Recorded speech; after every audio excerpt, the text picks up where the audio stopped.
한참 성벽 재건에 대한 이야기가 나오다가 갑자기 분위기가 전환이 됩니다.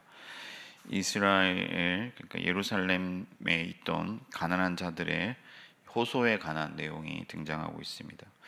느헤미야가 이 문제를 좌시할 수 없었다 하는 거예요. 그런데 생각해 보면은 지금 성벽 재건이라는 굉장히 큰 일을 진행하고 있잖아요. 굉장히 큰 일을 진행하고 있고 그것은 보통 일이 아니기 때문에 어떻게 보면은 느헤미야가 이 문제를 좀 덮어둘 수 있고 아니면 차후의 문제로 볼 수도 있는데, 혹은 이러한 문제를 일으켰던 사람들은 고위 관료들과 이 귀족들이었기 때문에 그 사람들의 도움이 없이는 사실 성벽 재건을 이루기가 어렵단 말이죠. 그래서 괜한 갈등을 하지 않기 위해서 어떻게 보면 이 문제를 차후로 미룰 수도 있었다 하는 거예요. 그런데 느헤미야는 그토록 염원하던 성벽 재건보다 이 일을 뒤로 미루지 아니하고 그 문제를 해결하려 했다는 거예요. 분명히 해결하려고 했습니다. 왜냐하면 이 성벽을 재건하는 그것 자체가 느헤미야의 목적이 아니기 때문에. 그러니까 성벽은 예루살렘을 재건하기 위한 하나의 수단일 뿐이다 하는 것이죠. 느헤미야가 성벽을 세우려는 목적은 하나님 나라의 유산을 간직한 그런 예루살렘을 세우려는 것이지 성벽 그 자체가 목적은 아니다 하는 겁니다. 그런데 사람들은 몰입하는 존재고 어리석어서 목적이 유실되고, 그러니까 목적을 잃어버리고 수단이 목적의 자리를 차지해 버리는 경우가 있다 하는 거예요. 예를 들면 돈이라는 것은 우리 인간들이 살아가는 어떤 삶의 수단이에요. 우리 삶을 영위하는 하나의 수단입니다. 그런데 어떤 사람들에게는 돈 그것이 목적이 되어버렸다 하는 거예요. 그래서 어느 순간 돌아보니까 돈 때문에 가족도 버리고 친구도 버리고 돈 때문에 죄도 짓고 그러면서 살아가는 것이죠. 그리고 결국엔 돈 때문에 건강도 잃어버리고 모든 것을 잃어버리고 마는 것입니다. 여러분, 교회도 마찬가지입니다. 헌금을 위한 헌금, 예배를 위한 예배, 또 교회를 위한 교회가 될 수 있다 하는 거예요. 여러분, 새벽 기도는 목적이 아닙니다. 새벽 기도는 하나의 수단이죠. 하나님과의 교통을 이루기 위한 수단인데, 어떤 사람들에게는 새벽 기도 그것 자체가 목적이 되어버린다 하는 거예요. 그래서 만일 목적이 사라지고 수단만 남게 되면은 결과적으로는 어떻게 되느냐? 하나님 나라의 유산을 잃어버릴 뿐만 아니라 결과적으로는 파괴적인 그런 다른 결과를 얻게 된다 하는 것이죠. 여러분, 성벽이라는 것은 뭐냐면은 그것 자체로는 분쟁을 의미하는 거예요. 갈라서는 거죠. 이 지금 느헤미야를 반대하는 이 세력들이 왜 생겨나게 됐냐면은 전에는 그냥 어울려 살았어요. 근데 느헤미야가 성벽을 세우려고 하니까 이 반대 세력 입장에서는 예루살렘이 세력을 얻고 그리고 그들과의 관계를 단절해 버린다면은 손해를 볼 뿐만 아니라 나중에는 예루살렘이 강해져서 자신들을 공격할지도 모른다는 생각을 하게 된 거예요. 그래서 이 일을 반대하려고 했던 것입니다. 그래서 만일 성벽 자체가 목적이라면은 그 반대 세력이 우려했던 대로 예루살렘의 사람들은 이 성벽이 재건된 이후에 자신들의 어떤 강성한 힘을 키워서 주변 나라들을 정복하고 다시 다윗 시대처럼 강한 예루살렘, 강한 유다를 만들려고 할지도 모른다 하는 거예요. 그러니까 성벽 그것 자체가 목적이 되어 버리면 느헤미야가 원래 계획했던, 원래 목적했던 그 하나님의 나라는 사라지고 오히려 세상을 정복하고 세상을 파괴하는 그런 결과를 가지고 오게 될지도 모른다 하는 것이죠. 여러분, 시오니즘이라는 그 유대인들의 그 정신이 있지 않습니까? 다시 그 다윗 왕국과 같은 강한 이스라엘을 재건하려는 그런 시오니즘이 있는데, 이 시오니즘으로 인해서 1차 중동 전쟁, 2차 중동 전쟁, 여러 전쟁들이 계속해서 있었고 지금도 전쟁을 하고 있다는 거예요. 그것이 뭐 누가 오느냐의 이런 문제가 아니라 하나님의 나라는 결코 그런 방식으로는 세울 수가 없다 하는 것이죠. 느헤미야가 성벽을 세우는 데는 분쟁이 목적이 아니었다 하는 겁니다. 갈등하고 분쟁하고 전쟁하려고 하는 것이 아니었어요. 오히려 그 반대입니다. 이 느헤미야가 성벽을 세우려고 했던 이유는 하나님의 나라의 유산을 보호하기 위함이었다. 하나님 나라의 정신, 하나님 나라의 법으로 통치되는, 하나님께서 다스리시는 그런 나라를 세우려고 하나님의 법을 알지 못하고 하나님의 법을 떠나버린 그 사람들과의 어떤 단절, 분리, 구별을 일으켜서 사실은 하나님의 법으로 다스려지는, 그러니까 분쟁 없는, 갈등 없는, 싸움 없는, 인간의 욕심으로 인하여서 불평등과 갈등이 가득한 그런 세상과 단절하고 오히려 서로 사랑하고 서로 격려하며 서로 하나 되는 그런 나라를 세우려고 했다 하는 것이죠. 그래서 느헤미야는 하나님 나라의 유산에 대한 어떤 목적 의식, 그런 목적 의식이 분명한 사람이었다 하는 것입니다.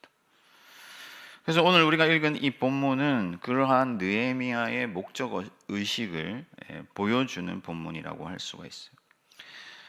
성벽 재건이 아무리 시급한 일이고 아무리 중요한 일이고 아무리 큰 일이라 할지라도 본질을 놓치지 않는다 하는 거죠. 하나님께서 원하시는 그런 예루살렘의 모습을 만들기 위해서, 그런 나라를 세우기 위해서 느헤미야는 나아가고 있었기 때문에 지금 같은 형제가 서로 고리대금으로 착취하고 그리고 가난한 자들을 형성하게 되는 사회적 이런 구조를 외면하지 않았다 하는 거죠. 가난한 자들은 같은 유대 형제들의 고리대금과 인색함으로 인해서 그나마 가지고 있던 소유들을 잃게 될 뿐만 아니라 남은 가족을 위해서 자기 자녀를 팔아야 하는 그런 비극과 참상을 겪고 있었는데, 잘 사는 사람들은 여전히 잘 살고 있었지만은 또한 한편으로는 예루살렘은 여전히 고통이 가득한 땅이었다 하는 거예요. 그 고통을 끊어내기 위해서 하나님 나라의 기쁨과 안식을 위해서 성벽을 재건하는데 현실은 그 반대였다 하는 거죠. 그랬기 때문에 느헤미야는 그냥 넘어갈 수가 없는 거예요. 목적이 분명했기 때문에. 여러분, 느헤미야는 율법을 준수함을 통해서 예루살렘을 회복하려 했습니다. 그래서 7장 이후에 보면은 이제 영적 대각성에 관한 이야기가 나오죠. 에스라를 통해서. 하나님의 법을 통해서 하나님의 정신으로 다스려지는 그런 평화의 나라, 사랑과 정의와 긍휼이 넘치는 그런 나라를 세우려고 했다 하는 거예요. 그러니까 하나님께서 정하신 그런 율법을 지키지 않는다면, 하나님이 금하신 고리대금과 다른 사람의 땅을 빼앗는 그런 일들을 계속한다면은 그런 나라를 세울 수 없기 때문에 느헤미야가 이 문제를 짚고 넘어갔다 하는 겁니다. 교회도 마찬가지입니다, 여러분. 예수 그리스도께서 십자가로 전해주신 그 하나님 나라의 정신을 우리가 이어가지 않는다면, 하나님의 법으로 다스림을 받지 않는다면은, 성령의 이끌림을 인도하심을 따라가지 않는다면은 아무리 큰 교회를 세운다 한들 소용없다 하는 거예요. 그것은 수단과 목적이 뒤바뀐 것이다. 바울은 경계하는 자가 법대로 하지 아니하면 상을 받지 못한다 말씀했습니다. 그러니까 우리가 하나님께서 기뻐하시는 그 뜻을 버리고 하나님께서 정하신 그 하나님 나라의 정신을 내어버리고 아무리 큰 교회를 세운다 한들, 아무리 많은 성도를 이곳에 모은다 한들 그것은 의미 없는 일이 되고 만다 하는 거죠. 결국 교회의 본질은 사랑입니다. 그리고 평안이죠.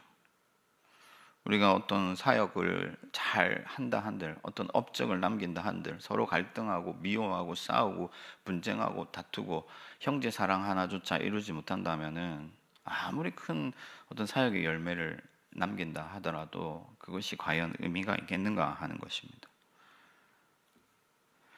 그러니 우리 교회가 지금 남기고 있는 유산이 뭔가 하는 것을 진지하게 생각해 봐야 돼요. 과연 우리 교회는 진짜 하나님 나라의 유산을 이어가고 있는가? 그것을 남기고 있는가? 우는 자와 함께 울면서 고통받는 자의 그 호소에 동참하면서 귀를 기울이면서 그렇게 서로 사랑하고 섬기고 희생하고 나누는 그 그리스도의 길을 걸어가고 있는가 하는 것이죠. 아니라면 모든 게 형식적이고 그저 성벽을 쌓는 일에 집중하고 있는 것은 아닌가. 우리 부서가 잘 되고 우리 기관이 잘 되고 우리 교회에 사람이 많아지고 건물이 커지고 그런 일들에 집중하고 있는 것은 아닌가. 여러분, 우리가 하나님 나라를 세우기 위해서 어떤 일들을 할 때 어느 순간에 목적을 놓쳐버리게 되면은 이것을 왜 하고 있는지 무엇 때문에 하는지를 잃어버리면은 그럼 결국에는 일만 남게 돼요. 그럼 거기에는 분쟁과 갈등과 미움과 시기와 다툼만 남게 됩니다. 어떤 목사님이 제가 전에 들은 얘기인데요.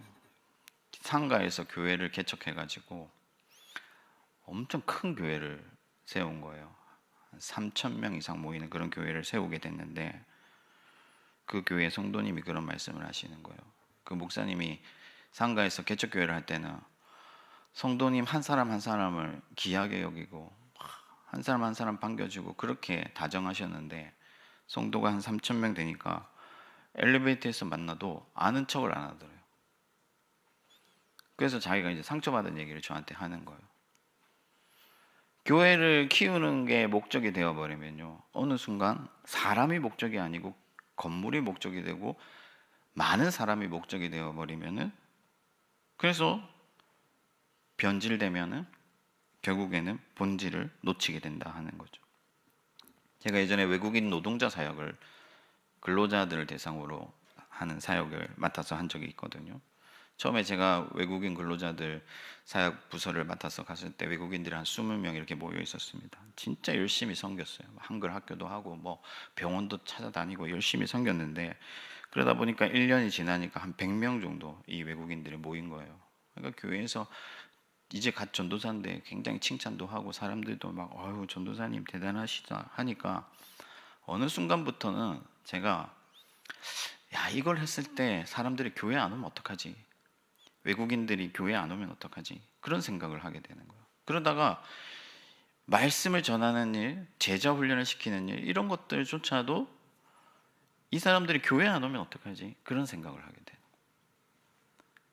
제가 그런 생각까지 미치니까 제가 제 스스로 생각하기를 미친 것이 아닌가, 내가. 사람을 많이 모으기 위해서 하나님의 말씀을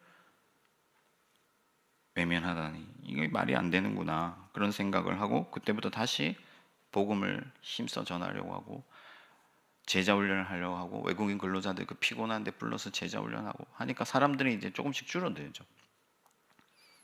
그런데도 포기하지 않고 계속 하다 보니까 외국인 근로자 중에서 신학교 가는 사람도 생기고 또 예수 믿는 사람들이 생겨나는 그런 경험들을 하게 됐습니다. 사랑하는 성도 여러분, 우리가 왜 지금 여기에 있는지, 우리가 무엇을 위해 살아가는지, 주님께서 주신 그 목적이 무엇인지를 항상 기억해야 돼요. 그것을 놓쳐버려서는 안 되는 것이죠. 마지막에 본문에 보면 여호와를 찬송하고 아멘하였다. 그러니까 너희가 고리대금한 것 그만하고 이자 돌려주고 하나님 나라의 정신을 지켜라 하고 나서 아멘했다. 결국 우리가 하나님 나라의 유산을 이어갈 때 예배가 예배될 수 있다 하는 거예요. 그것을 빼고는 예배를 드렸다고 말할 수가 없는 거죠. 예수님께서 형제와 다툰 일이 있거든 화해하고 와서 제사하라고 하신 것처럼 너희가 박하와 근처의 11조를 챙기면서도 믿음과 정의와 사랑은 버렸다. 그러니까 우리가 아무리 열심히 예배에 참여하고 아무리 화려한 어떤 장치들을 한다고 할지라도 하나님 나라의 참 유산을 잃어버리고 그 정신을 추구하지 않으면은 예배가 예배될 수가 없다 하는 거예요. 그래서 먼저 그의 나라와 의를 구하라고 말씀하셨잖아요.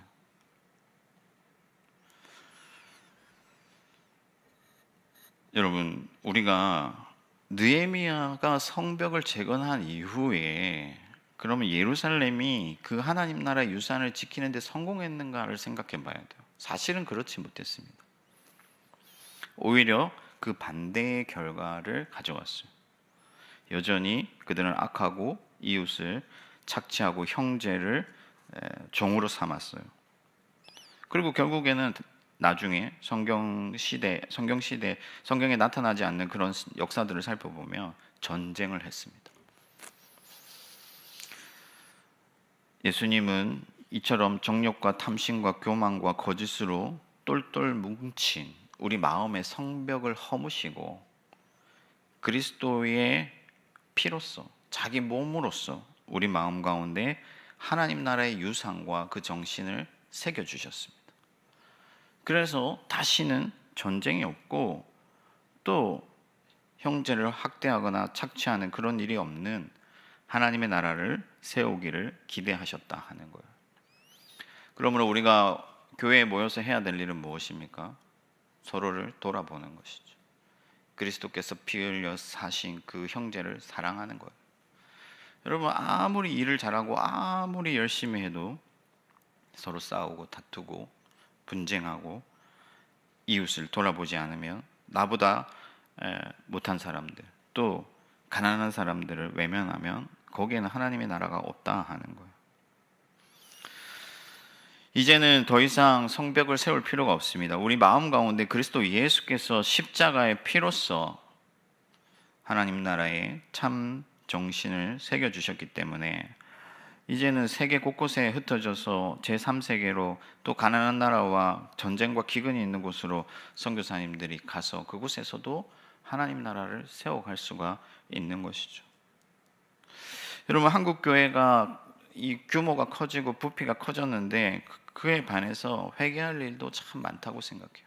물론 한국 교회가 선교사님들을 보내고 잘한 일들도 많지만은 하나님 나라의 유산을 이어가기보다는 오히려 세상과 교회 사이에 장벽을 세우고 우리만 잘 먹고 우리만 잘 사는, 또 세상을 혐오하고 증오하고 미워하는 그런 일들도 많다 하는 것입니다.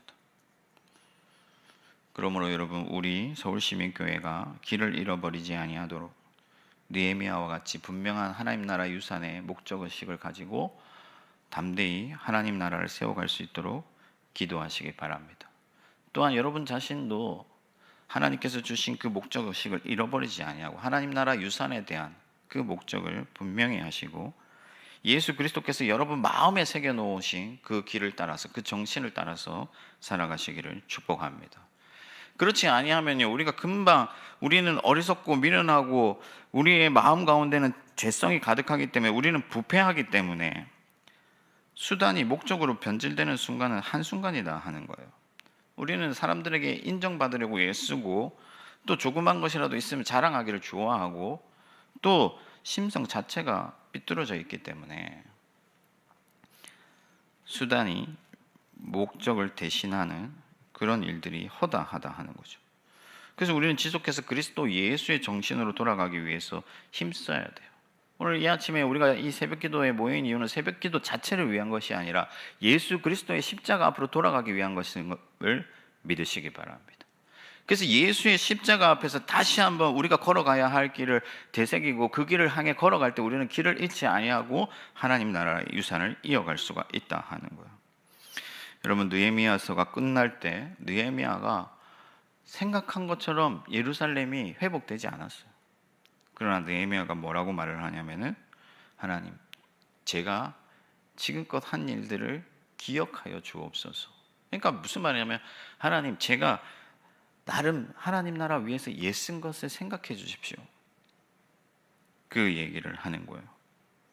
저와 여러분들도 이 땅에서 하나님 나라 이루는 것이 녹록지 않지만은 마지막 주님 앞에 설 때에, 하나님, 제가 하나님 나라 위하여 애쓴 것을 기억하옵소서, 그렇게 말할 수 있도록 십자가 앞에서 정신을 차리고 하나님 나라 세워갈 수 있기를 주님의 이름으로 축원합니다.